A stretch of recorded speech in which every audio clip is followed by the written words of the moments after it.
Order! Order! You are an incorrigible delinquent at times. Behave yourself, man!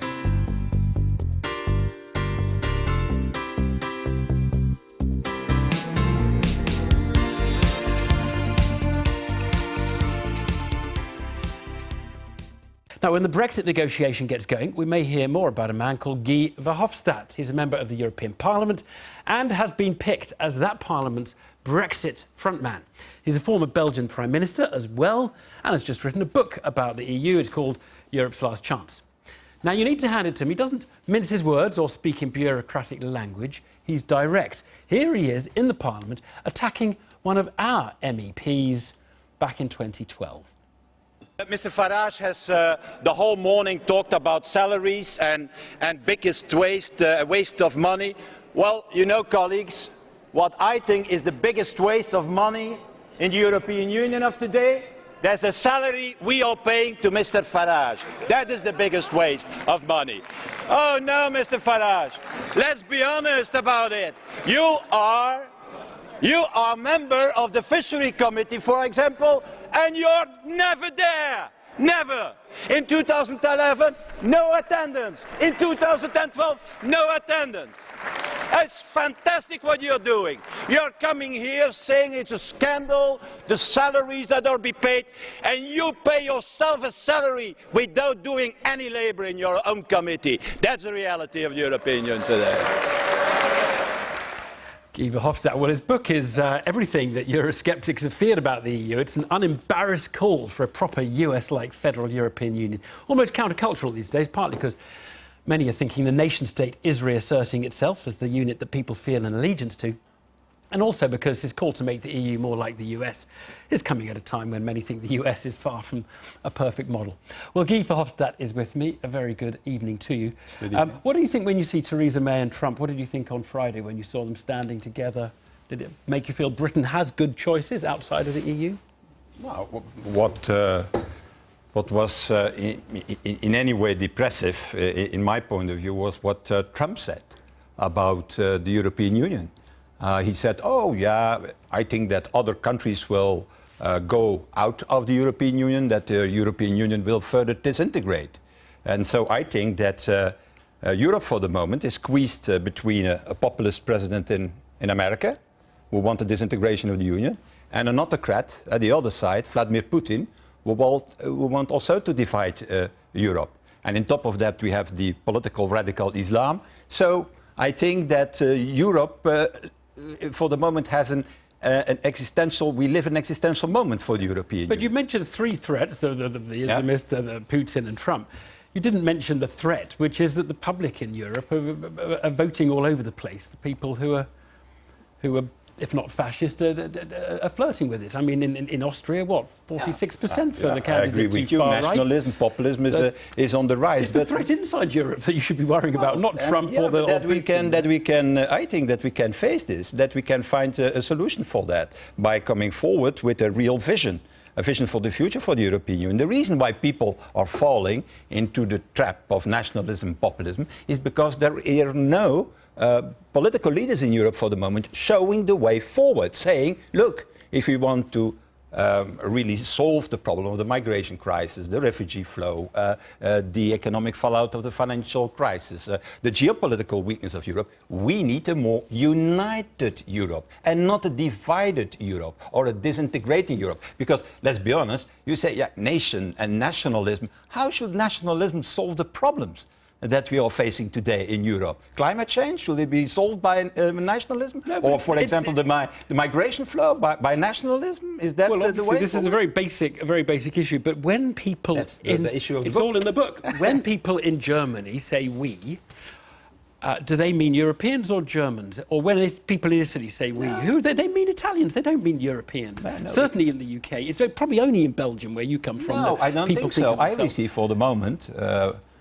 Tens and tens, it's now I think already thousands of mails from Britain from British citizens who are telling me, I want to be an EU citizen. I don't want to break up the link with Europe, because Europe, that belongs to my civilization, my culture, my literature, my architecture. So it's true that people are feeling German or Italian or British, but also European. An identity, Mr. Davies, is not one identity. No, an identity are different layers, and every person has his own identity. Right. I don't give it to the politicians to discuss and to define what identity is. You're proposing in here defence unity, I mean banking unity, fiscal unity, political union. You're basically, it's the full works. That is what Eurosceptics said people were plotting and wanted inside the continent of Europe. That's, they said, why we should leave the whole project. And in a way, they were right. Because Britain, you agree, Britain would never sign up, ever sign up to the manifesto you're proposing, a proper United States of Europe. It is a British statesman, Winston Churchill, who for the first time used the word United States of Europe. It was Winston Churchill who said that. And on top of that, the problem of Europe, let's be very honest, the problem of Europe is not that this is a big European Union, because the budget of the European Union is only 1% of the European GDP. The problem is that it is still a confederation, a loose confederation of nation states based on the unanimity rule. And you know, and I know, that an international organization based on the unanimity rule, where 28 heads of state and government have to agree, it acts always too little too late. And that is the problem of the Union today. Not fit for purpose, not effective, always too little too late. And therefore we need to reform it. Yeah, and that is this book is the kind of the manifesto for that direction. Look, let's talk about Brexit, because you've got a Brexit job. You heard Theresa May's speech a couple of weeks back, in which she outlined her vision of what we're aiming for. Some said that was a kind of British wanting their cake and eating it. They wanted to be in and they wanted not to be in, but they wanted to be in all the good bits and not the bad. Was that your perception, or do you think you can work with I think it's a good summary, what you have. No, so you don't think you could work with what she was... What she mainly said was we go out of the European Union, out of the single market, out of the customs union, out of the European Court of Justice.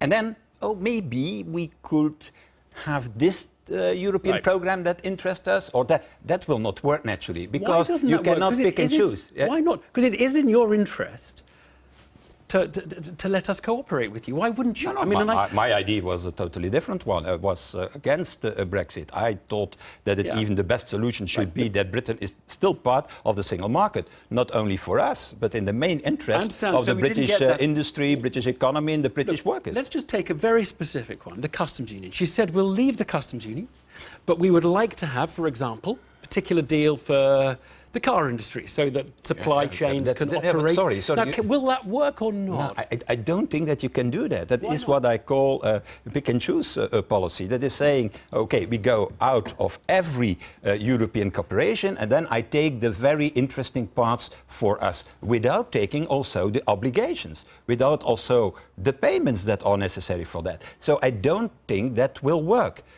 We need a fair partnership. You cannot create a status for countries outside the European Union where it's even more favourable than for the countries who are member of the European Union. For everybody, no taxpayer. Sorry, but no taxpayer in Europe will accept such an outcome. Nevertheless, I think that a fair partnership is possible, and I think also that Europe has to be generous in a certain way towards not a specific country, but towards these individual citizens in the UK who want to retain their citizenship of the European Union. So you'll let me get an EU passport and become a... No, I think not do a passport.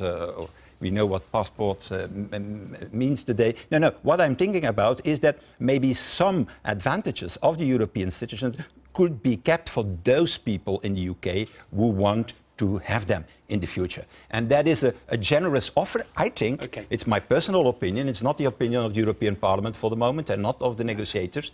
But I think we should offer that to those individual citizens who are still thinking why Britain has taken that decision. Let's go through some of the other specifics. So, financial services. I mean, if there's no special deal for the car industry, you wouldn't... I mean, the financial services industry regulation is equivalent to yours. I will not start here with saying what we need for the financial service, what we need for the car industry. A very basic one. The basic principle is we don't, cherry picking will not be allowed, I think, in this A negotiation. very important one. This is like a technical point in a way, but it's been not much talked about, but very important. Can we negotiate a trade deal for Britain and the EU? Can we negotiate that with you while we're still talking about the divorce and the amount of money we have to pay and all of that kind of stuff?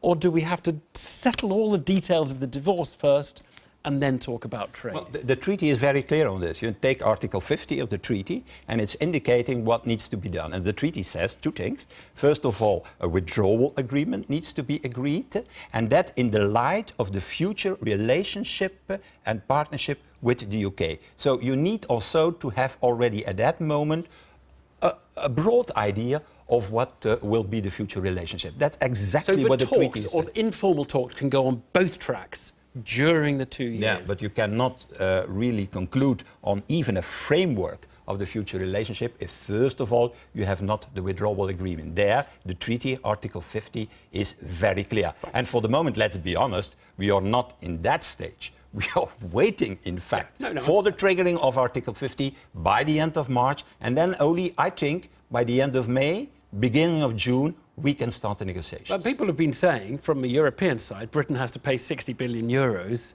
for payments to pensions of existing staff or commitments that have been made while Britain's a member.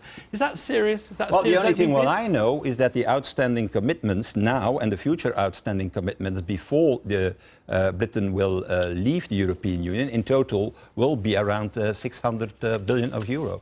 That's the reality, and that you can find in the accounts of the European Union. We're going to have a lot to talk about. Keep off. Thanks very much indeed. I've been getting